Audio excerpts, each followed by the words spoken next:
नमस्कार दोस्तों, प्रस्तुत है श्रीमद् भागवत गीता का अगला भाग।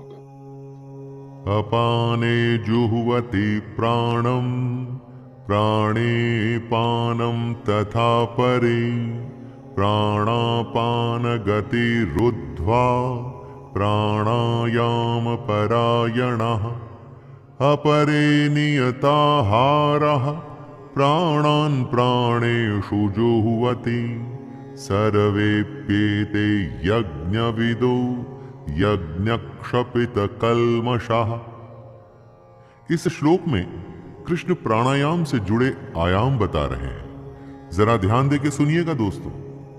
कितने ही योगी जन अपान वायु में प्राण वायु को हवन करते हैं, वैसे ही अन्य योगी जन प्राण वायु में अपान वायु को हवन करते हैं तथा अन्य कितने ही नियमित आहार करने वाले प्राणायाम परायण पुरुष प्राण और अपान की गति को रोककर प्राणों को प्राणों में ही हवन किया करते हैं। ये सभी साधक यज्ञों द्वारा पापों का नाश कर देने वाले और यज्ञों को जानने वाले हैं। प्राण का अर्थ है सांस अंदर खींचना, अपान का मतलब सांस को छोड़ना। कौन कितना पहुंचा हुआ योगी है उसकी अलग अलग अवस्था होती है। बहुत से योगी अपनी सांसों के आने जाने पर पूरा कंट्रोल रखते हैं, परंतु हम में से ज्यादातर ऐसा नहीं कर पाते। हमारी सांसें तो मजबूरी में चलती हैं, क्योंकि नहीं चली तो हम मर जाएंगे। लेकिन योगियों के साथ ऐसा नहीं होता। प्राणायाम से हम अपने पर संयम करने में सफल होते हैं और यही बात कृष्ण हमें बता रहे हैं। यज्ञशिष्टामृतभुजो यान्ति ब्रह्म सनातनम् नायं लोकोऽस्त्यय यज्ञस्य कुतोऽन्यः कुरु सत्तम। यज्ञ की महिमा का बखान करते हुए कृष्ण कहते हैं, हे कुरुश्रेष्ठ अर्जुन, यज्ञ से बचे हुए अमृत का अनुभव करने वाले योगी जन सनातन पर ब्रह्म परमात्मा को प्राप्त होते हैं, और यज्ञ न करने वाले पुरुष के लिए तो ये मनुष्य लोक भी सुखदायक नहीं है। फिर परलोक कैसे सुखदायक हो सकता है? यज्ञ करने के बाद जो बचता है उसे कृष्ण अमृत बता रहे हैं, और यह अमृत सीधे भगवान तक ले जाता है। दोस्तों, यज्ञ को आप कर्म भी समझ सकते हैं। कर्म करने के बाद जो भी उसका फल हो उसे भगवान का आशीर्वाद समझ उसमें संतुष्ट होकर अपने अगले कर्म में लग जाना चाहिए। एवं बहुविधा यज्ञा वितता ब्रह्मणो मुखे कर्मजान् विद्धि तान् सर्वान् एवं ज्ञात्वा विमोक्ष्यसे। कृष्ण आगे कहते हैं, कितने ही तरह के यज्ञ वेद की वाणी में बताए गए हैं। उन सबको तू मन, इंद्रिय और शरीर की क्रिया द्वारा संपन्न होने वाले जान। इस प्रकार इन यज्ञों का मूल तत्व, इनकी रियलिटी जानकर उनके अनुष्ठान द्वारा तू कर्म बंधन से हमेशा के लिए मुक्त हो जाएगा। कितने ही यज्ञ वेदों में बताए गए हैं और कई यज्ञों के बारे में श्री कृष्ण ने भी बताया, जैसे अपने पर संयम रख इंद्रियों को वश में करना, यज्ञ में देवताओं को अर्पण करना, सांसों को नियम में रख प्राणायाम करना। ये सारे यज्ञ ही तो हैं। ये यज्ञ अगर हम सच्चे मन से करेंगे तो इस जन्म और मृत्यु के चक्कर से हमेशा के लिए निकल सकते हैं। श्रेयान् द्रव्यमयाद्यज्ञानयज्ञः परन्तप सर्वं कर्म अखिलं पार्थ ज्ञाने परिसमाप्यते। हे परंतप अर्जुन, आहुति चढ़ाकर किए गए यज्ञ से अच्छा ज्ञान यज्ञ होता है। एक यज्ञ तो वो होता है जिसमें हवन में आप देवताओं का आवाहन कर उन्हें अलग अलग द्रव्य जैसे घी इत्यादि चढ़ाते हैं, और एक दूसरा यज्ञ होता है ज्ञान यज्ञ, जिसमें आप अपनी इंद्रियों को वश में करते हैं, अपनी सांसों को नियंत्रण में रखते हैं, अकर्म करते लेकिन उसके फल में इच्छा नहीं रखते। ये सारे ज्ञान यज्ञ हैं और ये द्रव्य यज्ञों से कहीं अच्छे हैं। इसीलिए ज्ञान यज्ञ हमें सीधे ईश्वर से साक्षात्कार कराता है, हमें उनसे जोड़ता है। तद्विद्धि प्रणिपातेन परिप्रश्नेन सेवया उपदेक्ष्यन्ति ते ज्ञानम् ज्ञानिनस्तत्त्वदर्शिनः। अर्जुन तो खुद भगवान के सामने था, लेकिन हम सब तो नहीं है दोस्तों। अगर ये ज्ञान हमें समझ नहीं आ रहा तो हम तत्वदर्शी ज्ञानी महापुरुष के पास जाके इस ज्ञान को या ब्रह्म को समझने की कोशिश कर सकते हैं। अगर ज्ञान हमें जरूरी ही नहीं लगेगा तो हम बस अपनी जिंदगी को बिना कुछ जाने जीते ही चले जाएंगे। कृष्ण अर्जुन के माध्यम से हम सबको कुछ बता रहे हैं। ज्ञान को तू तत्वदर्शी ज्ञानियों के पास जाकर समझ।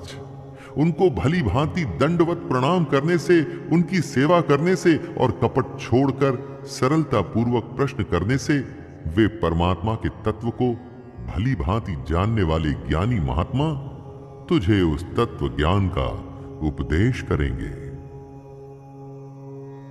यज्ञात्वा न पुनर्मोहम् एवं यस्यसि पांडव येन भूतान्यशेषेण द्रक्ष्यस्यात्मन्यथो मयि।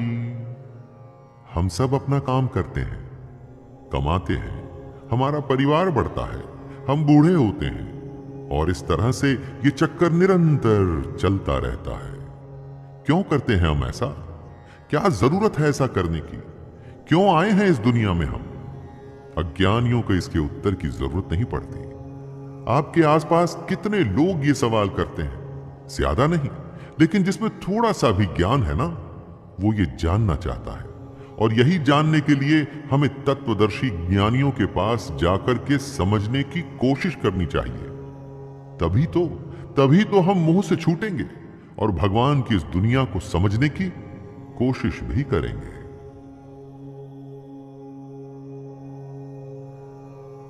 अपि चेदसि पापेभ्यः सर्वेभ्यः पापकृत्तमः सर्वं ज्ञाप्लवेनैव वृजिनं संतरिष्यसि। यदि तू अन्य सब पापियों से भी अधिक पाप करने वाला है तो भी तू ज्ञान रूपी नौका द्वारा निसंदेह संपूर्ण पाप समुद्र से भली भांति तर जाएगा। दोस्तों, इसका मतलब ये मत लगाइएगा कि पहले पाप करिए फिर ज्ञान हासिल करिए और बच जाइए।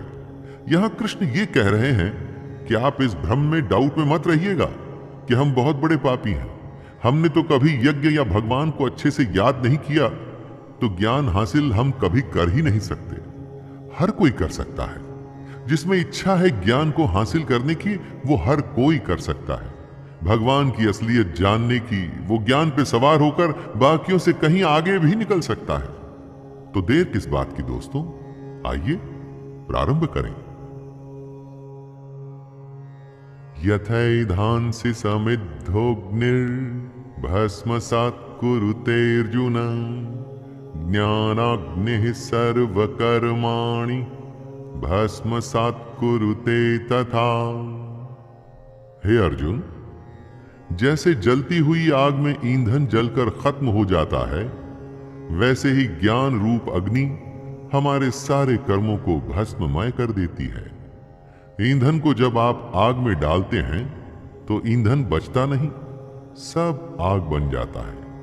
उसी तरह से जब ज्ञान आपको प्राप्त हो जाता है, जब आप ज्ञानी बन जाते हैं, तो आपके कर्म भी खत्म हो जाते हैं। यहां पर दोस्तों, कर्मों के खत्म होने का मतलब ये नहीं है कि आप कर्म करना छोड़ देते हैं। इसका मतलब है कि आप कर्मों के बंधन से छूट जाते हैं।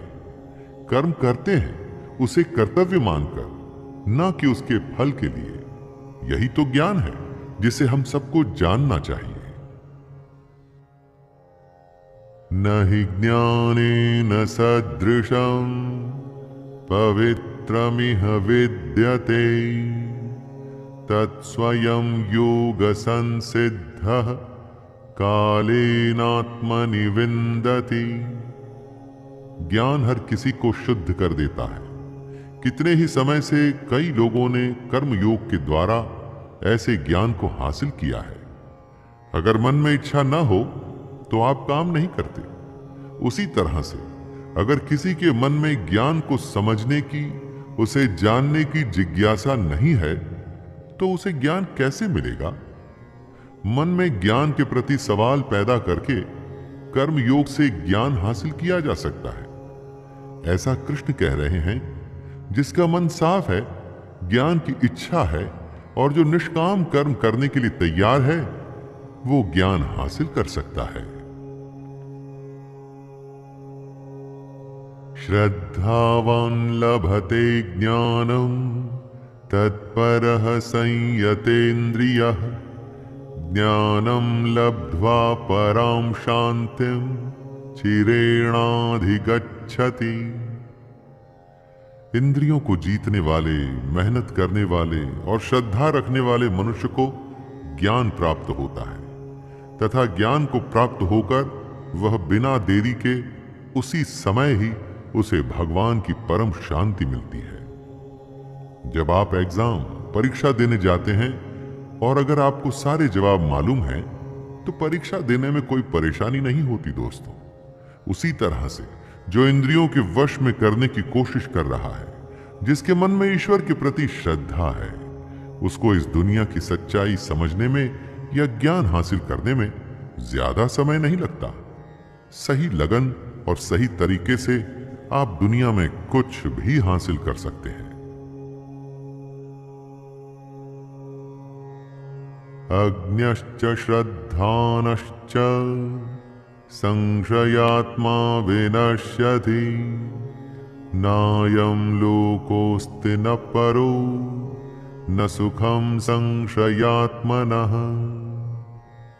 जो सही गलत का फैसला नहीं कर सकता, जिसमें श्रद्धा नहीं, जिसके मन में शक है, ऐसा मनुष्य खत्म हो जाता है। ऐसे संशय युक्त मनुष्य के लिए न ये दुनिया है, न वो दुनिया, और ना ही सुख। जिसमें ना सोचने समझने की शक्ति है, जिसमें ना ईश्वर के लिए या इस दुनिया के सच के लिए श्रद्धा है, तो उसके जीवन का कोई मोल ही नहीं। ऐसे अज्ञानी बेवकूफ के लिए किसी दुनिया में आराम नहीं और उसे सुख कभी नहीं मिलता। दोस्तों, बिना कुछ किए कुछ भी हासिल नहीं होता, और साथ में अगर कुछ करने की, कुछ जानने की इच्छा नहीं, तो इस इंसान के होने में और ना होने में कोई फर्क नहीं।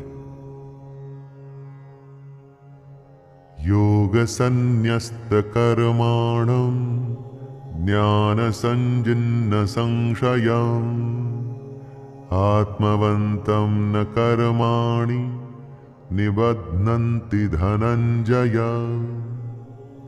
हे धनंजय, जिसने कर्म योग के तरीके से अपने सारे कर्मों को भगवान को चढ़ा दिया है और जिसने विवेक के द्वारा अपने सारे शक खत्म कर दिए हैं, ऐसे मन को वश में किए हुए पुरुष को कर्म नहीं बांधते। कर्म योगी वो होता है जो अपना कर्म करता है और उसे भगवान को सौंप देता है, जो अपने हर काम को बिना घमंड के करता है, अर्थात उस पर घमंड नहीं करता, जो अपनी समझ से अपने मन में से शक दूर करता है। अगर शक में रहेंगे ना दोस्तों, तो कभी कोई फैसला नहीं कर पाएंगे, और जो अपने मन पर विजय हासिल कर लेता है, उसे भगवान का ज्ञान जानने से कोई नहीं रोक सकता। तस्मादज्ञान संभूतं हृतस्थं ज्ञानासीनात्मनः चित्वैनं संशयं योगम् अतिष्ठोतिष्ठ भारत। हे भरतवंशी अर्जुन, इसलिए तू हृदय में स्थित इस अज्ञान से होने वाले अपने शक को विवेक रूपी तलवार से काटकर कर्म योग में स्थित हो जा और युद्ध के लिए खड़ा हो जा। कृष्ण आह्वान करते हैं अर्जुन को और कह रहे हैं कि अपने अज्ञान को, अपने मन में पैदा हो रहे शक को कर्म योग से दूर कर और युद्ध के लिए खड़ा हो जा। हमें भी दोस्तों, हमें भी अगर कभी मन में कोई शक या चिंता सताए तो बस कर्म योग को ध्यान में रखकर काम में लग जाना चाहिए। ज्यादा नहीं सोचना चाहिए कि अंजाम क्या होगा। काम करके उसे भगवान को सौंप देना चाहिए, बस। तो दोस्तों, ये गीता का चौथा अध्याय था। ज्ञान और कर्म के संबंध को श्री कृष्ण ने हमारे सामने रखा। अब मिलेंगे 5वें अध्याय में। दोस्तों, अभी के लिए इतना ही। आगे की कथा अगले भाग में। और दोस्तों, अगर आपको मेरा यह छोटा सा प्रयास पसंद आ रहा हो तो कृपया चैनल को सब्सक्राइब करें, वीडियो को लाइक करें और ज्यादा से ज्यादा शेयर करें। धन्यवाद। जय श्री कृष्ण।